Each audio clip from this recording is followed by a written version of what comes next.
আসসালামু আলাইকুম। স্বাগতম সবাইকে আমার চ্যানেলে। আজ শেয়ার করব জিভে পানি আনা একটি জাম্বুরার ভর্তার রেসিপি। কিভাবে খুব সহজে এই জাম্বুরা ভর্তা তৈরি করে নেওয়া যায় সেটাই আপনাদের সাথে শেয়ার করছি। আশা করছি আপনাদের ভালো লাগবে। আমি এখানে বেশ বড় সাইজের একটা জাম্বুরা নিয়েছি। এখন আমি এই জাম্বুরাটা কেটে নেব। মাশাআল্লাহ, জাম্বুরাটা দেখতে কিন্তু ভালোই লাগছে। জানি না এটা খেতে কেমন হবে। তো জাম্বুরাটা আমি কেটে নেব, তারপরে এটা টেস্ট করে দেখব খেতে কেমন। জাম্বুরা আমাদের দেশীয় খুবই পরিচিত একটি ফল। এই জাম্বুরা কিন্তু সব মৌসুমে পাওয়া যায় না। টক মিষ্টি স্বাদের এই জাম্বুরাটা খেতে দারুণ লাগে।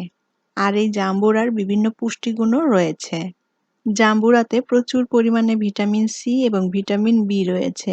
ভিটামিন সি যেটা দাঁতের ব্যথা দূর করে এবং দাঁতের মাড়ি শক্তিশালী করে। সাধারণ ঠান্ডা, জ্বর, কাশি হলে এই জাম্বুরা খেতে পারেন, দ্রুত উপকার পাওয়া যাবে। রক্তচাপ নিয়ন্ত্রণ এবং হার্টকে ভালো রাখতে জাম্বুরা বেশ উপকারী।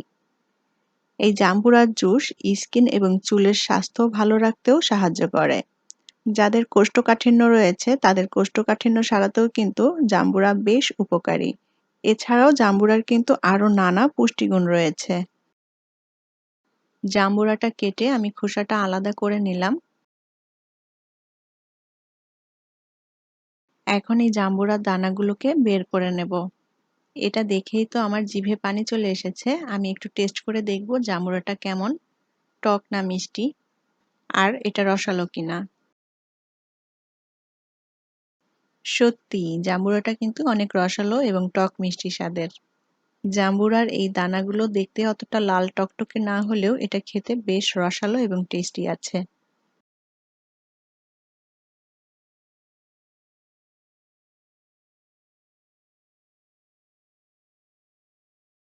জাম্বুরার খোসা এবং বিচিটা ফেলে দিয়ে জাম্বুরাটা ভালোভাবে বেছে পরিষ্কার করে নিয়েছি।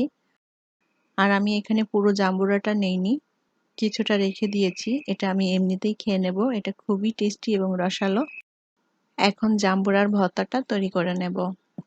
প্রথমে দিয়ে দেব কাঁচা মরিচ। আমি এখানে 2টা কাঁচা মরিচ কুচি করে নিয়েছি। আর দিয়ে দেব শুকনা মরিচ। শুকনা মরিচটা তেলে গুঁড়ো করে নিয়েছি। আর মরিচের পরিমাণটা যার যার টেস্ট অনুযায়ী অ্যাড করে দিতে হবে। অনেকেই আছেন ঝালটা একটু বেশি খেতে পছন্দ করেন, আবার কেউ কম।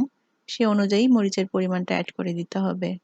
এবারে জাম্বুরার মধ্যে দিয়ে দেব রেগুলার লবণ আর কিছুটা বিট লবণ। আর জাম্বুরা ভর্তাতে বিট লবণটা দিলে টেস্ট অনেক ভালো আসবে। 1 টেবিল চামচ পরিমাণ নিয়েছি কাসুন্দি।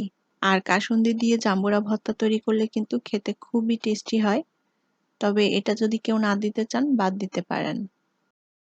আর এখন দিয়ে দেব কিছু ধনিয়া পাতা কুচি।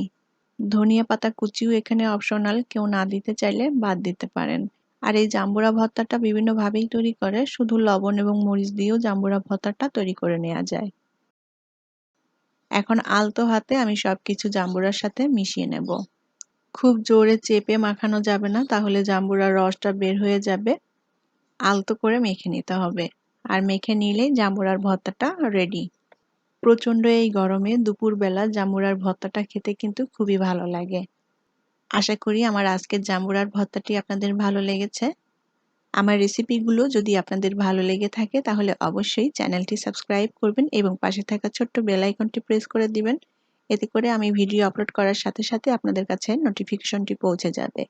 সবাই অনেক অনেক ভালো থাকবেন। আজকের মতো বিদায় নিচ্ছি। আল্লাহ হাফেজ।